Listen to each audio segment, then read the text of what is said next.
Good to see you all. I'm going to talk to you a bit about the first time I fell in love. This was the first time I fell in love. Does anyone know what this film is? Give a prize. Langston Hughes. Yeah, bye. Yes, well done. I said that you would get a brownie in the break. This was one of the first times that I fell in love. I'd fallen in love before. I was always a lover and a passionate lover of film and cinema. So as a young kid, I would draw the curtains because the sun would trouble with the screen, you know, and I would love to see Sid Charisse sashaying across the soundstage, or I was really turned on by like Bob Rafelson's political swagger of his films, or the kind of stylish sense, immediate sense from the French New Wave. So I grew up with BBC Two back in the day. Remember, they would show all those films late at night. So I had this amazing film education. But this was the first time that I saw a film where all of those things that I loved about film also had a direct connection to myself as a Caribbean kid growing up in a council estate in the middle of Leicester. That suddenly it was just kind of blew me apart. I felt this sort of sense of euphoric expansion in a way. And as love is, it's kind of bittersweet, right? So it was sweet because I was like, yeah, man, all of that stuff I loved in film was there but recognisable within people and characters that I recognised. But it was then this kind of bitter edge came to it, because I was like, hang on a minute, how come this is the first time this has happened for me? How come this is the first time that I had that sense of connection, a direct sense of connection to the characters on screen? And I was probably 17, 18 at the time I saw the film. So it led me to start asking certain questions and trying to make certain interventions in a world that I felt very drawn to but outside of. I felt like I was pressing my hand on a glass and looking in. So it led me to a world of this, really, which is curating and trying to create kind of spaces of intervention within a world of film that somehow opened the canon up, prized open the canon in a way. It tried to kind of create spaces where other people, often it was African and Caribbean people in my situations, but often young people. I worked on ex-mining villages with young people there, but people who were outside of the glass. I felt very compelled to try and create ways in which they were on the other side of it. So that's how that was my mission in a way. I felt very driven by that. For the organisations who were thankfully employing me at the time, their mission was quite different. Often what had happened is there had been some kind of often racial crisis. They had funding maybe was coming up, and they had to kind of prove that there was a sense of they were sort of more utopic than those organisations probably were. So there was often a managed bit of money, ring-fenced bit of money, a little bit of time, massive expectations. Go, diversify us, go on. So there I was, and often it was just me or the tiny bit of money, maybe 2 or 3 of us, trying to, whether it be the BFI or other organisations, trying to prise open this age-old organisation that was much older than I. The people who I was working with had been there much longer than I had, and trying to create a shift. And in some ways that we did some really interesting work. As always, tension always creates something creative. But in other ways, personally, it was kind of devastating in many, many different ways. So it was devastating physically, and it was devastating mentally, and it was devastating soulfully in a way, because I was working in an environment that didn't really understand what I was doing there, wasn't wholly embracing of the of what the agenda was, and in which case literally myself and a couple of people had to try and change the hearts and minds of the whole of the organisation. So it kind of ruined me. After 15 years of doing that, I sort of limped away and said, just never again. This is way too exhausting a job. So now what I do is I work on my own creative voice, so I make work, some of that visual, some of it performative, and I also coach. So I work a lot with people who are in the institutions and outside of them with a similar agenda. And what I'm finding is the same sense of exhaustion, sense of powerlessness, sense of sometimes unexpressed rage is what's coming through again and again. So because through my work as a coach and working in areas of well-being, what I realised was we were all suffering from something quite profound that had never really been named. And it was this. It was cultural neglect. And neglect, for any of you who've worked in this area, is kind of fascinating. When I was looking into adoption, what you find with adopted children is that more than if they've had abusive parents, physically abusive parents or drug abusive parents, the thing that is most long-lasting is if they've suffered neglect. It can have really long-lasting effects and really shift and change the brain. So I became very interested in what happens when you are culturally neglected. What happens when you've grown up in a place where you're outside of the glass, where everywhere that you go does not reflect your own cultural reality. So I broke it down into 5 areas. This is the definition of what neglect is. And this is from the National Adult Protective Society.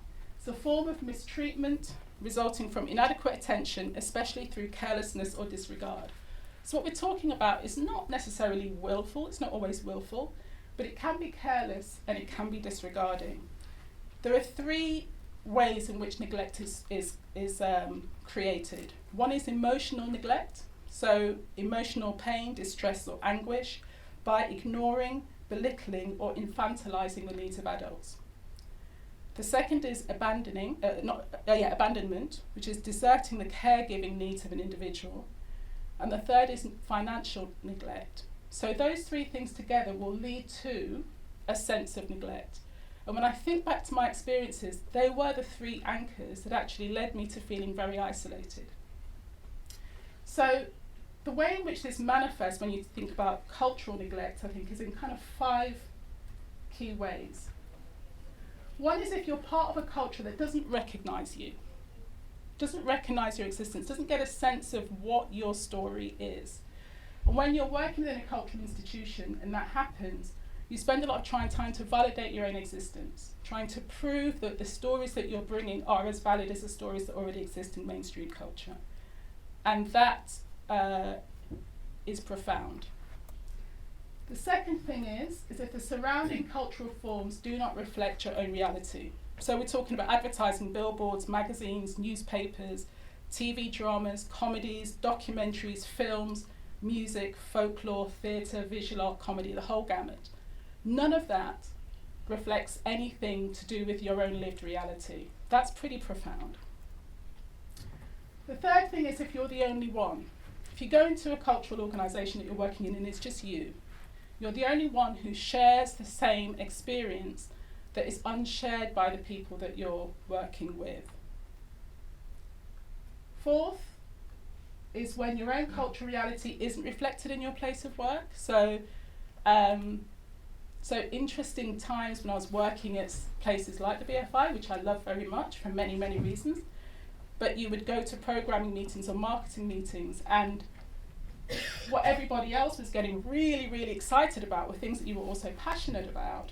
But when you would put your story on the table, you would kind of see that slight glaze over and people would shuffle papers and there'd be slight, well maybe we can stick that on the back end of something. And you would have to extra fight for what you're trying to do. Exhausting. And then when there's limited resource, investment and time. So often the programs that I was asked to do was, it's like, 24. You got 24 hours. You know, there's always this sense of like, you've got to do it by Christmas. You've got to do it by this. There's a constant sense of dynamism that you had to put into this thing.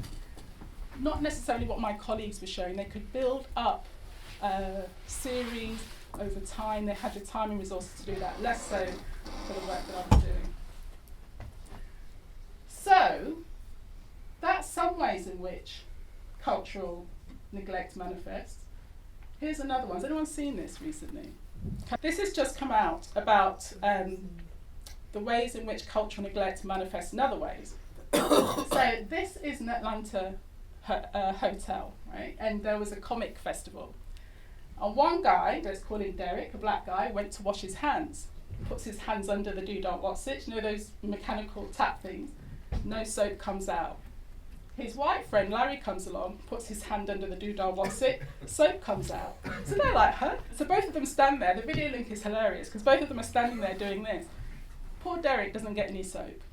So what they realised is the company who had made it hadn't tested it on any dark-skinned people, and these are light-sensitive materials. Now this technological neglect has been happening with Xbox Kinect, so they don't recognise dark skin features in terms of facial recognition and other things. So there are ways in which, and the only reason that happens is because why? Why does that happen? Can't Derek get any soap? Poor Derek wash his hands. Because everyone that makes it is white. Yeah, basically that's it. Because basically they've got companies which they're doing really good work and they're like, wicked, we've nailed it. They just haven't got any brown skinned people working in the place. So it's kind of I loved it in a way, and the video's very funny because it's a real live example of what happens when you don't have within your organisation different perspectives within there. You just miss a trick. So anyway, check out the video, it's very funny. So but the impact of this, while having dirty hands, also can be quite profound. So the impact of neglect these are sort of the key things. Depression, dissociative and memory disorders, which is actually really interesting. Questlove, the lead singer of Roots, calls this a protective numbness. The way that you it gets so painful that you just numb down. I've experienced that. Post-traumatic stress, and all of the things that come with it. Attention deficit, hyperactivity disorder. So these things, in many mild sense forms, are things that I absolutely experienced during my experience of doing this kind of work, which is why I left it. But also, if you think about this on a wider societal level, it's quite profound. If a lot of people are experiencing this neglect, what does that mean in terms of the social fabric? What does that mean in terms of how things work on a cultural level? It's very, very profound. So I've got this quote from Paulo Coelho, and I chose it because I think it embodies in a way why most of us have chosen to work in a cultural frame. Culture makes people understand each other better. And if they understand each other better in their soul, it's easy to overcome the economic and political barriers. But first they have to understand that their neighbour is in the end just like them, with the same problems, the same questions. So culture, the reason why we're all in this room, I imagine, most of us, because it's certainly not for the money, right? Is because there is something profound that we believe culture does. There's something important about the experience of watching films together in a space. There's something that happens when you see epic imaginations projected. There's something really important about that. I've amended it slightly because I also think this is also true, and if not more important, that culture makes people understand themselves better. And if they understand themselves better, it's easy to overcome barriers. But first they have to understand that in the end, they are just like their neighbour, with the same problems, the same questions. So not only does culture do something about knitting us together, culture does something about knitting ourselves together internally. Through seeing your epic stories projected, it helps you give perspective on yourself. And if you don't have perspective on yourself, it's really hard to move in the world. So cultural neglect, I think, has profound societal implications. So, we've all seen the TED Talks. You've got to have a bit of love thrown up in there. But the reason why love is there is because, which is actually really moving, when I have been speaking to people who work in adoption, that is the only way you can cure neglect. You have to cure it with unconditional love. It's the only way. There's no kind of program. So the way in which you raise children who have been neglected is very much about learning how to give this, because they have to feel trusted. They have to feel that. So how can we bring love into this conversation around cultural diversity? What role does it have? And I think it is quite profound in many, many ways, because when we talk about diversity initiatives, we rarely speak about love. We speak about, oh, we've got to do it. Oh, the Arts Council are making us do it. Oh, the BFI are making us come to this thing. Oh, right? It's never love, right? It's never like, God, I'd love to do this. This is so exciting. I can't wait. Wouldn't this be fantastic? I've rarely heard that from my colleagues. But the argument here is that's exactly the place we have to get to. You have to get to a place where we're really excited to do this work. And here's some suggestions how. So if you're an organisation and what you're trying to do is love others in a more unconditional way, here's 3 tips. So the first thing is you have to love conflict. Professor Linda Hill wrote this book. She's a Harvard professor, an anthropologist, wrote a book called Collective Genius. And she basically went around the world and looked at the most creative organisations in the world, from Pixar to others, and found that they all did some very similar things. And the first thing she said is they hired people who argued with them. What a great idea. They hired people who, they embraced creative aberration. They wanted as many different types of thinkers and people and backgrounds in the room, because those conversations mean that something new is going to happen. They set the stage not to perform on it, but to hold the space for something creative and imaginative to happen. The other thing those guys did is they loved the process, and the process, as she describes it, is a discovery-driven process. It's not an outcome-driven process. It's not a bums-on-seats-driven process. It's iterative, agile, reflective, and brave. It's let's try something. Might not work, but if it doesn't work, we'll try something else. So what often happens with diversity initiatives, you have the one shot. You've got that one time to fill out that thing and prove that the audiences are there. And if you don't, you're like, oh, well, it's not working, is it? In terms of really enhancing your creative process, it's got to be iterative. It's trying something, reflecting, trying something else. That's what these organisations did. The other thing is loving learning. Now, the thing is with the culturally neglected is really, really creatively and culturally resourceful, because you have to be. You can't just go to the RSC on a Saturday night and rock up. You can't just go to the BFI on a Sunday and think you're going to see yourself. So you create those things. You redefine technology. You redefine language. You create a new art form. You take the work to the streets. You build your audiences online. They're the people who can actually bring in new ideas to your organisation. But you've got to be open to learning that. You've got to go, you know, we're going to throw out this side. Tell us what you want to do. Tell us how you're going to do it. So you've got to love that. You've got to love the process of learning something new and transforming. Now, if you're the person whose job it is to do the work, and you were like me and you were there on your own, and lots of other people in this room, here's my 3 suggestions for that. First of all, you've got to love your voice. What I mean by that is that the voice is your key to your sanity. So thinking that what you're feeling is not valid is the beginning of that schism. You won't feel the same as everybody else in your organisation, you just won't. Your agenda's different, your cultural background's different, what you're bringing's different, you're going to feel different.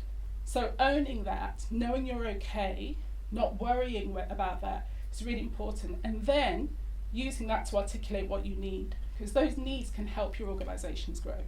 So that's one thing. The other thing is love your comfort zone.